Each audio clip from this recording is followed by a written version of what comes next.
ஆந்திராவில் உள்ள கண்டலேரு அணையிலிருந்து கடந்த 5ஆம் தேதி திறந்துவிடப்பட்ட கிருஷ்ணா நதிநீர் தமிழ்நாடு வந்தடைவதில் தாமதம் ஏற்பட்டுள்ளது. வழக்கமாக தண்ணீர் திறக்கப்பட்டு 6-7 நாட்களில் தமிழக எல்லையான ஊத்துக்கோட்டை 0 பாயிண்ட் வந்தடையும் நிலையில் இதுவரை நீர் வரவில்லை.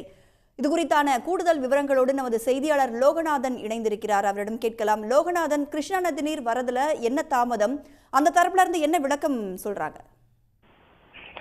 சென்னை மக்களின் குடிநீர் தேவைக்காக தெலுங்கு கங்கை திட்டத்தின் ஒப்பந்தத்தின்படி ஆண்டுதோறும் 12 டிஎம்சி ஆனது ஆந்திரா அரசிடம் தமிழக அரசு கேட்டு பெற்று வழங்கி வருகின்றது. அந்த வகையில் இந்த ஆண்டுக்கான 2வது தவணை டிஎம்சி 4 டிஎம்சி தண்ணீரானது கடந்த மார்ச் 28ஆம் தேதி கேட்டு பெற்றது. அதில் 4 டிஎம்சி தண்ணீரானதும் ஆந்திரா அரசு கண்டலாறு அணையிலிருந்து கிருஷ்ணா நதி நீரை திறந்து விடப்பட்டிருந்தது. அதன் தொடர்ச்சியாக ஒரு மாதம் பிறகு அந்த நீரானது 1/2 டிஎம்சி நீரானது தமிழக எல்லையான ஊத்துக்கோட்டை 0 பாயிண்ட்டுக்கு வந்தடைந்த நிலையில் காலாஸ்திரி பகுதியில் கால்வாய் சீரமைப்பு பணிகள் நடைபெறுவதாக ஆந்திரா அரசு தண்ணீரானது நிறுத்தி வைத்திருந்தது.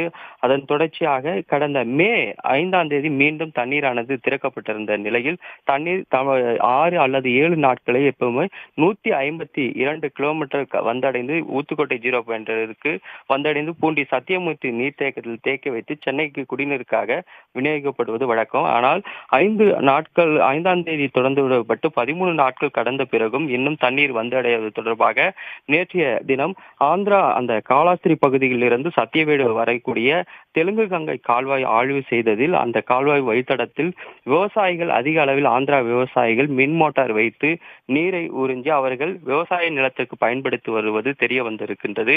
இது தொடர்பாக ஆந்திரா விவசாயிகளிடம் தமிழக நீர்வளத்துறை அதிகாரிகளிடம் கேட்டபோது கூட அவர்கள் ஆந்திராவுக்கு தண்ணீர் திறந்து விடுவது ஆந்திரா விவசாயிகள் பயன்படுத்த பிறகுதான் அது தமிழகத்திற்கு வந்தடையும் என்றும் அவர்கள் கூறியிருக்கின்றனர். ஏனென்றால் ஆந்திரா விவசாயிகள் விவசாயத்திற்கு போகத்தான் 4 டிஎம்சி தண்ணீர் தமிழகத்திற்கு வந்தடையும் எனவும் ஆந்திரா நீர்ப்பாசனத்துறை அதிகாரிகளானது தெரிவித்திருக்கின்றன. ஆனால் வழக்கந்தோறும் 7 நாட்கள் அது 6 நாட்கள் வந்தடைவது இந்த 13 நாட்கள் வந்தடைப்பதால் அதிக அளவில் மேலும் மின் மோட்டார்களானது அதிகரிக்கப்பட்டிருக்குது. அங்கே நீரானது உறிஞ்சப்பட்டிருக்கின்றது. அதனால் தமிழக எல்லைக்கான நீர் வரத்தானது குறைந்திருக்கின்றது. இதனால் தமிழக பூண்டி சத்தியமூர்த்தி நீர்த்தேக்கத்திற்கும் நீர் அளவானது வெகுவாக குறைந்திருக்கின்றது. 4 ஏரிகள் தமிழகத்துக்கு நம்ம சென்னைக்கு தண்ணீர் வழங்கக்கூடிய 4 ஏரிகள் பூண்டி, சோழவரம், கண்ணன் தேர்வாய் கண்டிகை, செம்பரம்பாக்கம் உள்ளிட்ட 4 ஏரிகளின் அளவு பொறுத்தவரை 11 டிஎம்சி தற்போது 7 டிஎம்சி நீர் அளவானது இருந்து வருகிறது. ஒரு மாதத்துக்கு 1 டிஎம்சியான நீரானது சென்னை குடிநீருக்காக தேவைப்படும் பட்சத்தில் தற்போது போதிய அளவு நீரானதும் ஆனால் இருந்து வருகின்றது. ஆனால் கேட்டு பெற்ற அளவு நீரை ஆந்திரா அரசு முறையாக வழங்காமல் இருப்பது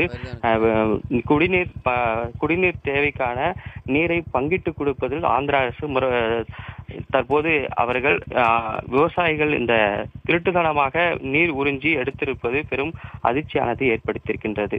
விவரங்களை பகிர்ந்து கொண்டமைக்கு நன்றி லோகநாதன். உடனுக்குடன் செய்திகளை தெரிந்து கொள்ள சன் நியூஸ் பெல் ஐகானை கிளிக் பண்ணுங்க.